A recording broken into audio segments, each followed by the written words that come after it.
Assalamualaikum warahmatullahi wabarakatuh. Kami dari kelompok 3 akan menampilkan hasil diskusi kami mengenai penerapan Pancasila pada Orde Reformasi. Kami beranggotakan yang pertama yaitu Alvino Andestopano dengan BP 2010231022, yang kedua yaitu Esti Aprilia Nursyam dengan BP 2010232007, dan saya sendiri Hikmah Wulandari BP 2010232004, dan Ocha Devrita Putri 2010231015, dan yang terakhir yaitu Khairatul Humaira 2010232009. Di sini hasil presentasi kami akan dijelaskan oleh yang pertama yaitu Khairatul Humaira, yang kedua Alvino Andestopano, dan yang ketiga Esti Aprilia Nursyam. Kepada mereka bertiga, saya persilakan.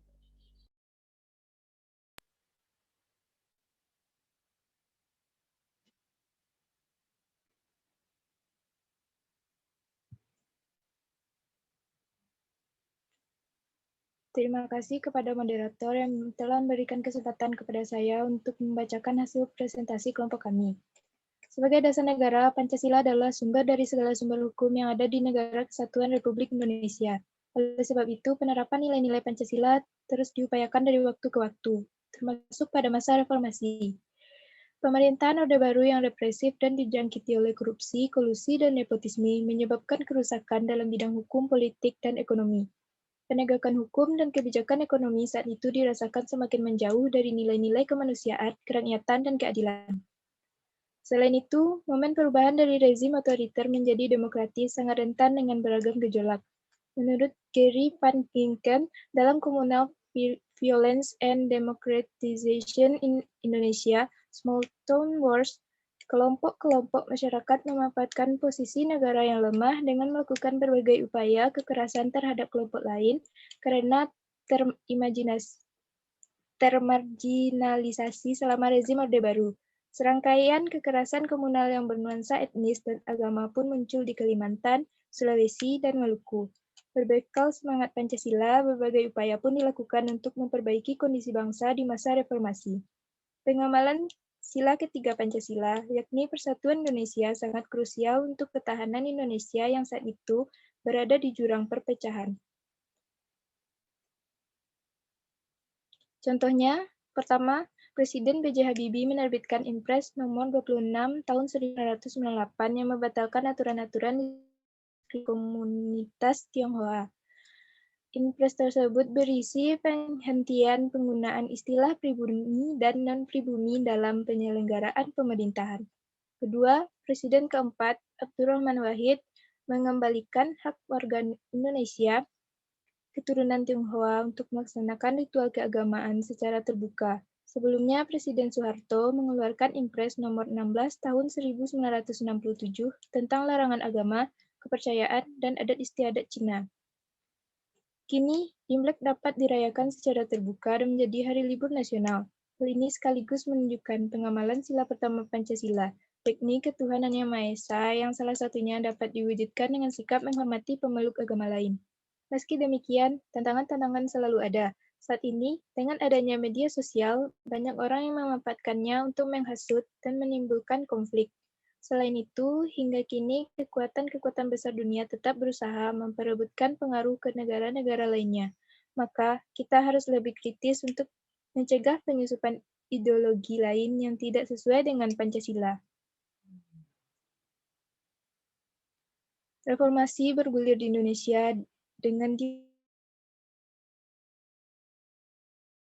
negara awal dari krisis ekonomi ternyata telah membawa kita pada krisis yang lebih besar seperti krisis politik, kepemimpinan, dan akhirnya pada suksesi atau pergantian kepemimpinan secara nasional.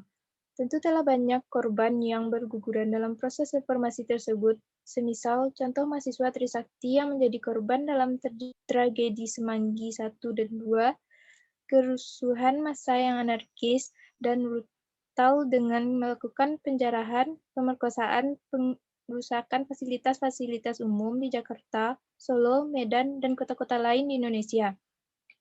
Salah satu tujuan reformasi di bidang politik dan hukum adalah mengembalikan Undang-Undang Dasar 1945 dan Pancasila sebagai falsafah dasar kehidupan bangsa dan negara.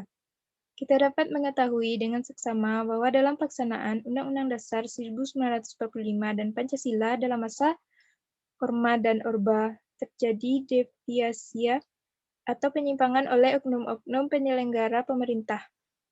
Sehingga dalam pelaksanaan berpolitik dan berpemerintahan hanya menjadi senjata dan dalil pembenaran dari semua tujuan penguasa untuk melanggengkan dan menikmati kekuasaan, sehingga muncul pemerintahan yang selalu seperti otoriter, absolut, terpimpin dan kolusi untuk korupsi dan nepotisme dalam kekuasaan.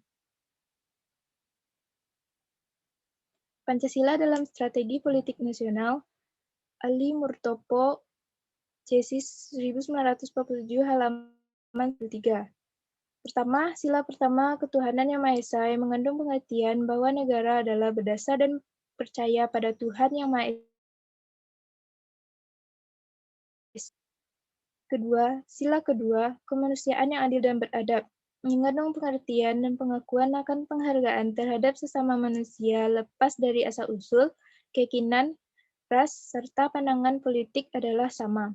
Ketiga, sila ketiga, Persatuan Indonesia, mengandung arti sesuai dengan pernyataan kemerdekaan bangsa, dimaknakan sebagai pengertian kesatuan dan bangsa ini adalah satu dengan mengatasi paham perseorangan dan golongan dalam satu NKRI.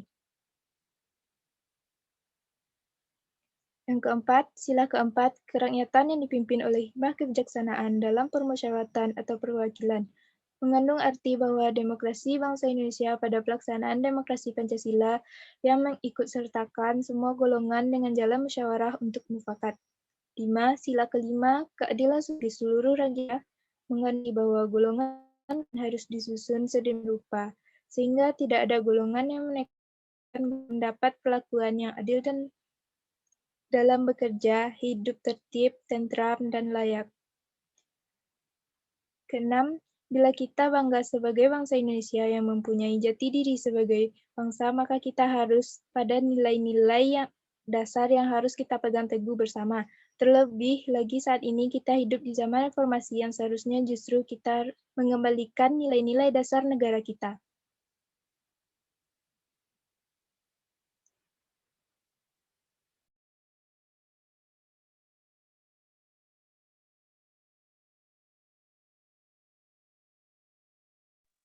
Baik, saya akan melanjutkan apa yang disampaikan oleh Khairatul tadi. Selanjutnya adalah Pancasila sebagai paradigma reformasi. Yang pertama adalah gerakan reformasi. Awal keberhasilan gerakan reformasi tersebut ditandai dengan mundurnya Presiden Soeharto pada tanggal 21 Mei 1998, yang kemudian disusul dengan dilantiknya Wakil Presiden Prof. Dr. B.J. Habibie menggantikan kedudukan Presiden. Kemudian diikuti dengan pembentukan Kabinet Reformasi Pembangunan. Pemerintahan Habibie inilah yang merupakan pemerintah transisi yang akan mengantarkan rakyat Indonesia untuk melakukan reformasi secara menyeluruh, terutama perubahan paket Undang-Undang Politik tahun 1985. Kemudian diikuti dengan reformasi ekonomi yang menyangkut perlindungan hukum. Yang lebih mendasar, reformasi dilakukan pada kelembagaan tinggi dan tertinggi negara, yaitu pada susunan DPR dan MPR, yang dengan sendirinya harus dilakukan melalui pemilu secepatnya. Selanjutnya adalah gerakan reformasi ideologi. Arti reformasi secara etimologis berasal dari kata reformation dengan akar kata reform yang artinya make or become better by removing or putting right what is bad or wrong. Oleh karena itu, suatu gerakan reformasi memiliki kondisi syarat-syarat sebagai berikut. Yang pertama, suatu gerakan reformasi dilakukan karena adanya suatu penyimpangan. Misalnya pada masa Orde Baru, asas kekeluargaan menjadi nepotisme, kolusi, dan korupsi yang tidak sesuai dengan makna dan semangat Undang-Undang 1945. Yang kedua, suatu gerakan reformasi dilakukan harus dengan satu cita-cita yang jelas atau landasan ideologi tertentu. Dalam hal ini Pancasila sebagai ideologi bangsa dan negara Indonesia. Yang ketiga, suatu gerakan reformasi dilakukan dengan berdasarkan pada suatu kerangka struktural tertentu.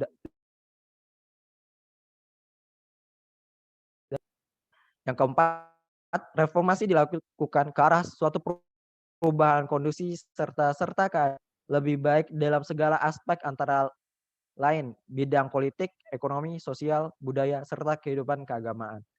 Dan yang kelima, reformasi dilakukan dengan suatu dasar moral dan etika sebagai manusia yang berketuhanan yang Maha Esa serta terjaminnya persatuan dan kesatuan bangsa. Yang B, Pancasila sebagai dasar cita-cita reformasi. Menurut Hamengkubuwono ke-10, gerakan reformasi harus tetap diletakkan dalam kerangka perspektif Pancasila sebagai landasan cita-cita dan ideologi. Sebab tanpa adanya suatu dasar nilai yang jelas, maka suatu reformasi akan mengarah pada suatu disintegrasi, anarkisme, brutalisme, dan pada akhirnya menuju pada kehancuran bangsa dan negara Indonesia. Maka reformasi dalam perspektif Pancasila pada hakikatnya harus berdasarkan pada nilai-nilai ketuhanan yang Maha Esa, kemanusiaan yang adil dan beradab, persatuan Indonesia, dan berkerakyatan yang dipimpin oleh hikmah kebijaksanaan dalam permusyawaratan perwakilan, serta keadilan sosial bagi seluruh rakyat Indonesia. Pancasila sebagai sumber nilai memiliki sifat yang reformatif, artinya memiliki aspek pelaksanaan yang senantiasa mampu menyesuaikan dengan dinamika aspirasi rakyat dalam mengantisipasi dan perkembangan zaman, yaitu dengan jalan menata kembali kebijaksanaan yang tidak sesuai dengan aspirasi rakyat. Yang kedua, Pancasila sebagai paradigma reformasi hukum. Setelah peristiwa 21 Mei 1998, saat runtuhnya kekuasaan Orde Baru, salah satu subsistem yang mengalami kerusakan parah adalah bidang hukum.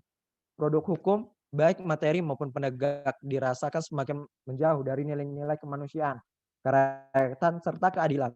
Kerusakan atas subsistem hukum yang sangat menentukan dalam berbagai bidang, misalnya politik, ekonomi, dan bidang lainnya. Maka bangsa Indonesia ingin melakukan suatu reformasi, menata kembali subsistem yang mengalami kerusakan tersebut.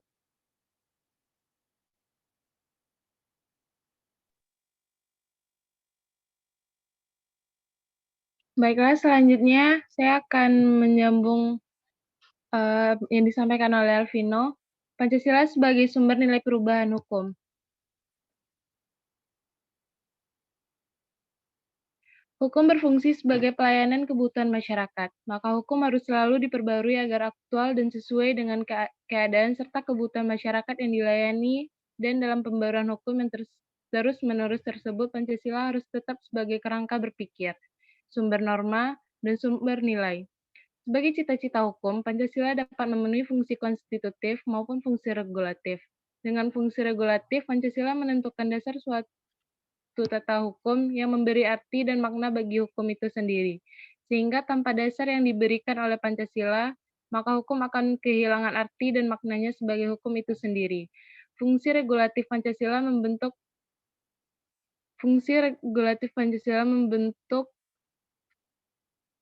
menentukan apakah suatu hukum positif sebagai produk yang adil ataukah tidak adil. Sebagai fundamental norm, Pancasila merupakan pangkal tolak derivasi atau sumber penjabaran dari tertib hukum di Indonesia, termasuk Undang-Undang Dasar 1945.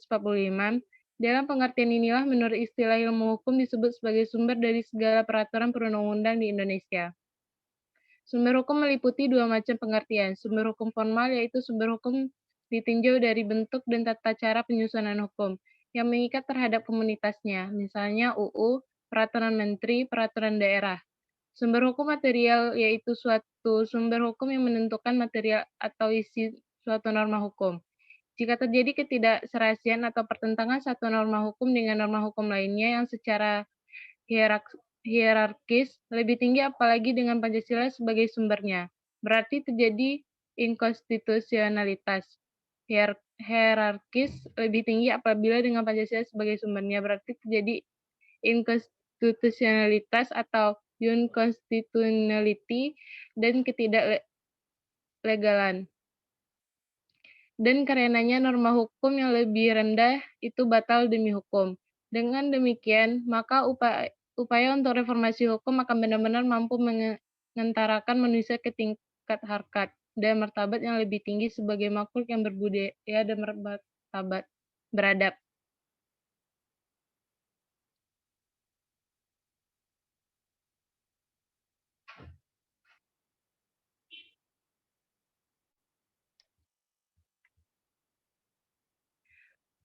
Undang-Undang Dasar 1945 beberapa pasal dalam praktek penyelenggaraan negara bersifat multi-interpretable dan memberikan porsi kekuasaan yang sangat besar kepada Presiden. Akibatnya memberikan kontribusi atas terjadinya krisis politik serta mandulnya fungsi hukum dalam negara RI. Berdasarkan isi yang terkandung dalam penjelasan Undang-Undang 1945, pembukaan UUD 1945 menciptakan pokok-pokok pikiran yang dijabarkan dalam pasal-pasal UUD 1945 secara normatif.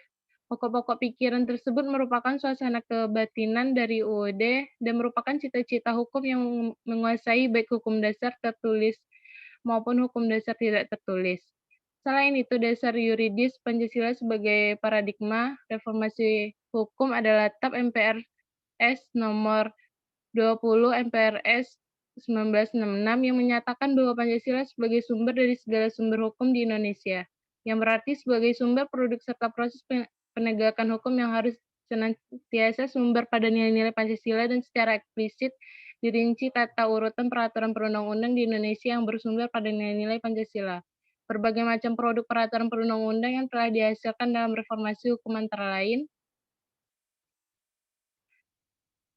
Undang-Undang Nomor 2 Tahun 1999 tentang Partai Politik, Undang-Undang Nomor 3 Tahun 1999 tentang Pemilu, Undang-Undang Nomor 4 Tahun 1999 tentang Susunan dan Kedudukan MPR, DPR, dan DPRD, Undang-Undang Nomor 22 Tahun 1999 tentang Pemerintah Daerah, Undang-Undang Nomor 22 Tahun 1999 tentang Perimbangan Keuangan antara Pemerintah Pusat dan Daerah, Undang-Undang Nomor 28 Tahun 1999 tentang Penyelenggaraan Negara yang bersih dan bebas dari KKN.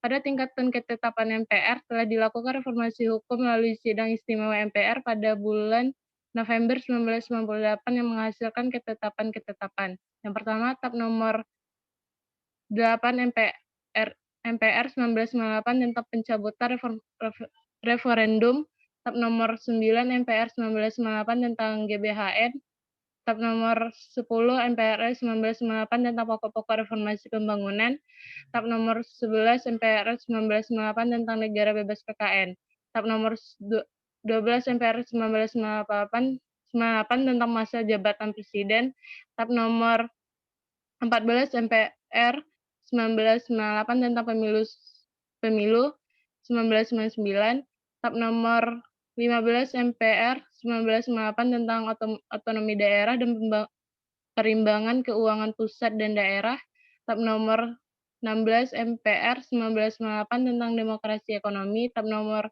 17 MPR 1998 tentang hak asasi manusia, TAP nomor 18 MPR 1998 tentang pencabutan P4.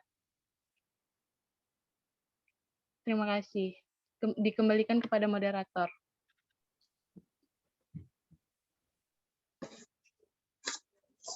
Baiklah, itu hasil presentasi kelompok kami. Terima kasih atas perhatiannya. Saya ucapkan Assalamualaikum warahmatullahi wabarakatuh.